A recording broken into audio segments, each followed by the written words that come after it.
ជំរាបសួរពុកម៉ែបងប្អូនអរគ្នាស្វាគមន៍វីដេអូថ្មីវីដេអូនេះគឺខ្ញុំមកផ្ទះមកស្រុកណាបងប្អូនជិះភ្នំពេញប្រហែល1ម៉ោងកន្លះឬក៏ជិត2ម៉ោងបងប្អូនហើយតាមផ្លូវក៏ទេសភាពគឺស្អាតមែនបងប្អូនអើយនៅខេត្តព្រៃវែងបងប្អូនអាចមើលតាមផ្លូវមានបងប្អូនប្រជាពលរដ្ឋគាត់ធ្វើដំណើរយ៉ាងសុវត្ថិភាពបងប្អូនគាត់ជិះទៅលឿនមែនតែយើងធ្វើដំណើរយើងជិះឲ្យមានសុវត្ថិភាពទាំងអស់គ្នាបងប្អូនថាផ្លូវចិត្តថាផ្លូវឆ្ងាយវាថាតែបងប្អូនទៅខេត្តនានាអីចឹងណាបងប្អូនអាចមើលបានចឹងបងប្អូនអរគ្នាចឹងបងប្អូនឡានធំអីកុំជិះយឺតទៅសុំបងប្អូនលើគ្រោះថ្នាក់ច្រើនណាស់និយាយមែនបងប្អូនអរគ្នាហើយបងប្អូនមើលទៅសភាពអូគឺថាស្អាតញាក់សាច់ហ្មងខ្ញុំឲ្យ100លើ100បងប្អូនទៅសភាពនៅជនបទចឹងនៅសុខស្រាយបងប្អូនគឺធ្វើសភាពញាក់សាច់ហើយផ្លូវនេះគឺនៅតាមផ្លូវ SBNG បងប្អូនហើយចិត្តដែរបងប្អូនអញមើលបានចឹងខ្ញុំណែនាំកន្លែងថ្មីកន្លែងដើរលេងអីមិនខ្វះទេបងប្អូននៅប្រទេសយើងគឺស្បូរសបាយមែនតើហើយវីដេអូនេះភ្ញាក់ទៅដល់ភ្ញៀវអន្តរជាតិជាពិសេសបងប្អូនអាចមកលេងស្រុកខ្មែរបានគឺគុណភាពហ្មងហើយខ្មែរគឺទុនភ្លន់សុខភាពរាបសារមានសុចរិតត្រឹមត្រូវហើយមិនលក់មិនកេងប្រវ័ញ្ចបងប្អូនទេ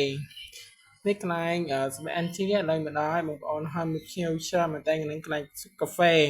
កន្លែងម្ហូបទៀតតើយើងទៅដល់ពាក់កណ្ដាលផ្លូវឃើញកន្លែងដើរលេងកន្លែងអីសិនខ្ញុំឥឡូវខ្ញុំជិះបណ្ដាឲ្យបងប្អូនមើល review តាមផ្លូវតែទេសភាពនៅស្រុកយើងគឺស្រស់ស្អាតអត់បងប្អូនអាចមើលបានអញ្ចឹងណាបងប្អូនអរគ្នាចឹងមកបងប្អូនយើងជិះរយៈពេលជិះបងប្អូនឥឡូវដល់កន្លែង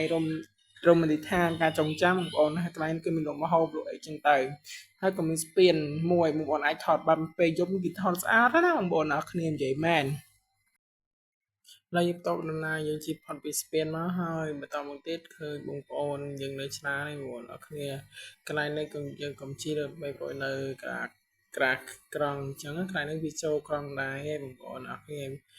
កន្លែងហ្នឹងកន្លែងសវែ NG អញ្ចឹងណាបងប្អូនអរហើយទេសភាពគឺមានដើមឈើព័ទ្ធជំវិញគឺភាពស្រស់ស្អាតមែនទែនហើយជីទៅមានថាភាពស្រស់ស្រាយអញ្ចឹងបងប្អូនយើងអត់មានកាត់អីច្រើនយើងមើលទៅស្គីមយើងអត់ទៅកង្វល់បងប្អូនអរគ្នាចឹងបងប្អូនអាចមើលបានថាទេសភាពគឺញាក់សាច់ផ្លូវក៏ស្រួលដែរបងប្អូនអរគ្នានៅស្វែ NG បងប្អូនអាចមកលេងបានហើយគេចាប់ដើមបើកឲ្យបងប្អូនអរគ្នាអញ្ចឹងយើងមកលេងមកថាបងប្អូននៅតាមខេត្តមកតាមទីចិត្តទីឆ្ងាយបងប្អូនអាចមកលេងកន្លែងស្វែ NG បងប្អូនហើយកន្លែងគឺភាពស្រស់ស្អាតមានទេសភាពញាក់សាច់ហ្មងហើយមានកន្លែងគេមានកញ្ចក់ឲ្យបងប្អូនអង្គុយពីលេខបានហើយកញ្ចក់ក៏មានជាច្រើនបងប្អូនហើយទេសភាពគឺថាឲ្យអួយហ្មងគឺញាក់សាច់ទេសភាពឡើងស្អាតហើយជីពេលល្ងាចអញ្ចឹងមានថាភាពស្រស់ស្រាយមែនតើបងប្អូនអរគ្នាហើយមានដើមស្វាយដើមពោធិ៍ជំវិញយ៉ាងមានដើមឈើអីចឹងទៅហើយមានឫស្សីស្លឹកឫស្សី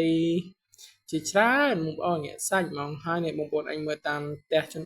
អ្នកភូមិនៅ SVNG បងប្អូនហើយក៏កន្លែងញ៉ាំឆ្កាឥឡូវគេបង្កើតចម្ការថ្មីគឺចម្ការដូងបងប្អូនអរគ្នាហើយក៏មានលក់កាហ្វេលក់អីចឹងបើបងប្អូនអាចកំងគេចឹងញ៉ាំបានចឹងណាបងប្អូនអរគ្នានេះគឺកន្លែងថ្មីអញ្ចឹងកន្លែងហ្នឹងគេស្គាល់ហើយបងប្អូនអាំពេញអីទៅបងប្អូនមកលេងបានហើយពេលខ្លះបំទានអីគឺមានច្រើនមែនតើមិនថាបំចូលឆាំខ្មែរមិនថាបំជុំបិណ្ឌមិនថាបិណ្ឌអំទូកអីគេមកលេងនឹងអ្នកនរគ្នាគឺមកលេងហ្មងអ្នកខ្លះក៏ទៅបត់តាមខែតាមអីអញ្ចឹងទៅបងប្អូនអរគ្នាគឺថាអូផ្កាខែហ្នឹងគឺស្អាតមែនតើផ្កាខែហ្នឹងក៏ហៅថាផ្កាចំបៃបងប្អូនអរគ្នា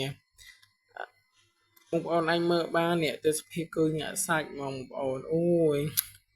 ជីហើយមានអារម្មណ៍ថាត្រជាក់ភ្នែកអញ្ចឹងបងប្អូនអរគ្នា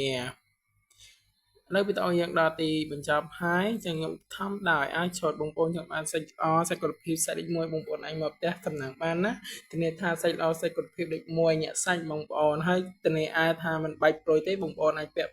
4ខែទេមិនទាន់បាច់ព្រុយផងគឺនាំចូលបងប្អូនអាចខ្ញុំនាំចូលអញ្ចឹងបងប្អូនអាចមកដល់ផ្ទះបាន